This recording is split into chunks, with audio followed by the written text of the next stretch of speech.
বিশ্ববিদ্যালয় থেকে ঘোষণা দিচ্ছি, আমাদের আজকে আমাদের অনেক বিভাগ স্বতঃস্ফূর্তভাবে নিজেরা ক্লাস বর্জন করেছেন এবং পরীক্ষা বর্জন করেছেন। তাদেরকে আমরা সাধুবাদ জানাতে চাই। সাথে সাথে আগামীকাল সকল বিভাগকে অনুরোধ জানাবো স্বতঃস্ফূর্তভাবে যতদিন পর্যন্ত আমরা ধর্ষকের বিচার নিশ্চিত করতে না পারছি ততদিন পর্যন্ত অনির্দিষ্ট কালের জন্য ক্লাস এবং পরীক্ষা রাজশাহী বিশ্ববিদ্যালয় বর্জন করবে। এবং সাথে সাথে আগামীকাল বেলা 11টার সময় বেলা 11:30টার সময় প্যারিস রোড থেকে শুরু করে মেন গেট অভিমুখে আবার অবস্থান কর্মসূচি ঘোষণা করছে।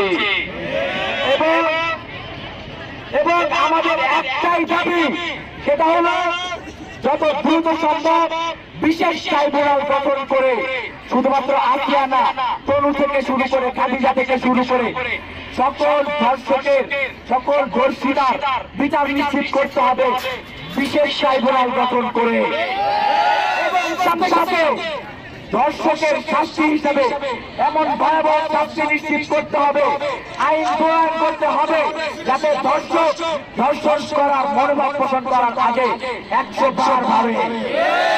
আমাদের সহযোদ্ধাদেরকে আজকের মতো অসংখ্য ধন্যবাদ এবং কৃতজ্ঞতা জানিয়ে আজকের কর্মসূচি আজকের মতো শেষ করছি।